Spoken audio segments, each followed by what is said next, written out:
what we're going to be dealing with here is calculating a number of things. This is going to be probably the largest portion of your math section.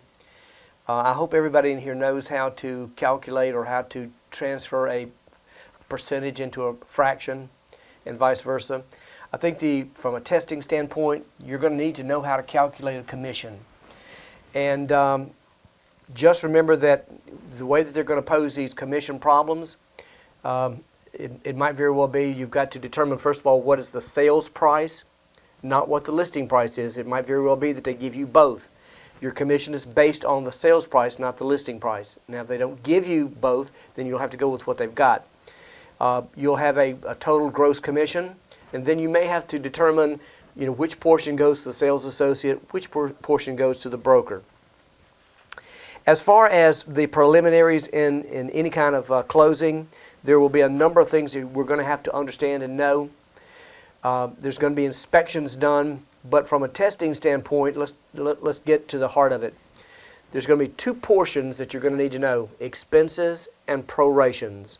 So let me first of all start out by talking about what a debit and a credit is. The easiest way to remember the difference between the two: a debit is any time that someone in a closing, either the buyer or the seller, either has to pay money or does not get money. That's a debit. A credit is any time that a party in a closing, buyer or seller, either gets money or is relieved of having to pay money. That's a credit. An easy way to remember the difference between the two: a debit is a sad face. A credit is a happy face. If you're an accountant or an accounting major, this is going to be confusing to you. But for the rest of us, it's just a basic. If it makes you happy, that's a credit. If it makes you sad, that's a debit. Now let's talk about the proration. As far as prorations are concerned, typically a proration is an item that's going to be shared between the buyer and the seller. Your big prorations that we'll be dealing with is going to be real estate taxes. If the property is a rental property, we'll probably have rent that we have to prorate. If there's a mortgage involved, there may be an interest that has to be prorated. So we're going to have some items that are shared between the buyer and seller. When we're dealing with prorations, we have to determine whether we're using the 365-day method or the 360-day method. What's the difference between the two? The 365-day method, there are 365 days in the year, and that each month has the number of days that it's supposed to. January 31, February 28, March 31, and so on. Using the 360 method, every month has 30 days. Typically on the exam, they're going to tell you whether it's the 365 or the 360. The 360 is sometimes known as the 1230 method as well. If they don't tell you, it's going to be the 365 method. Now, as far as an expense item is an item that we pay to somebody outside of closing, somebody that's not part of the buying and selling process. It could be the real estate broker's commission.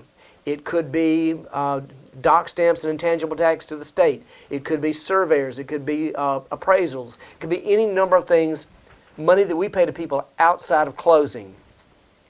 Now let's talk about prorations, because you'll probably have a proration problem that you're going to have to deal with. The easiest way to do a proration, this is so simple.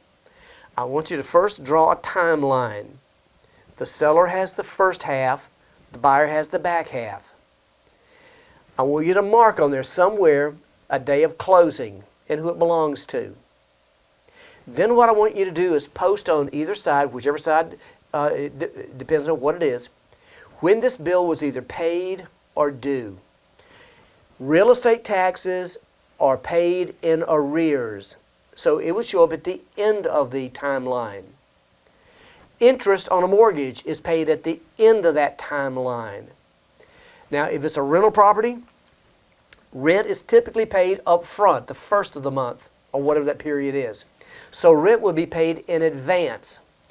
And the best way to do a proration, I want you to remember, please, a proration is one amount of money that one person is paying to another. It's never two amounts. I owe you a certain amount of money. If that bill is paid or due at the end of the term or at the end of the timeline, go down the timeline because you're looking for the front of the closing period. If it's paid up front, walk down the timeline, you're looking for the back. So remember that if it's paid in arrears, look to the front of the timeline. If it's paid in the front, look to the rear of the timeline. In every case, and there are no exceptions. Remember again, one amount of money that one person is paying to another. And the easiest way to do that is simply plug in that particular amount, whatever it is, divide by whatever you're supposed to divide it by. If it's a 365 method, divide it by 365. And then multiply it times the number of days that you're looking for. Just leave it in your calculator and let it flow. If you take it out, there's an old saying, there's a penalty for early withdrawal. So once you punch it in, leave it in and let it go. As far as taxes and transfer taxes for closings, you're going to have 3 taxes that you may have to deal with for the closing section. The documentary stamp on the deed, the intangible tax, and the documentary stamp on the note, on the promissory note, or notes.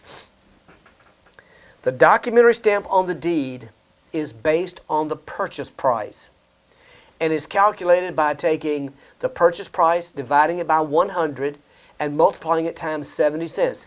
It's 70 cents for every unit of $100 of the purchase price. When you divide it by 100, if you see any fractions in your calculator, you've got to pull it out and round it up. For instance, $88,240.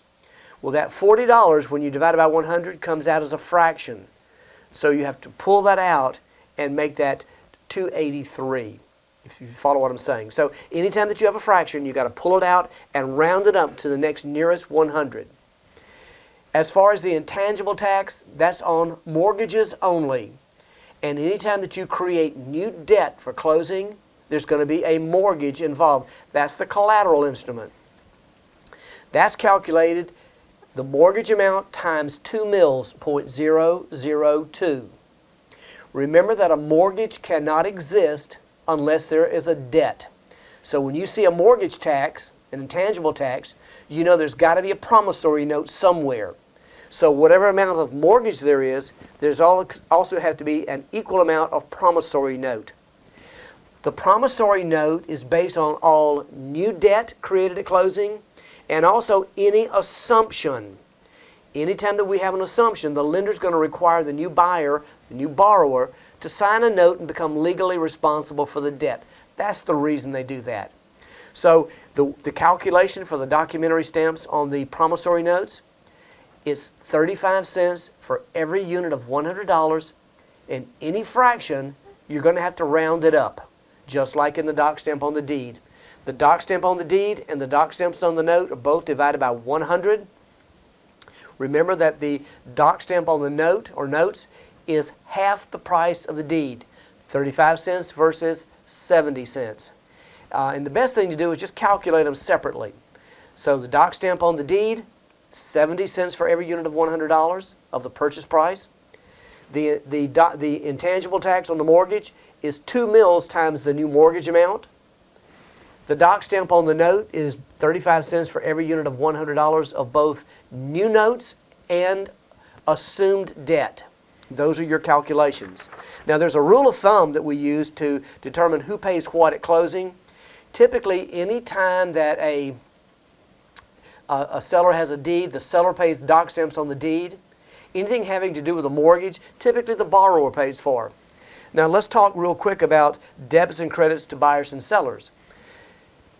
The purchase price is always going to be a credit to the seller and a debit to the buyer. If you think about it, the buyer's giving the seller money at closing. Sad face, happy face.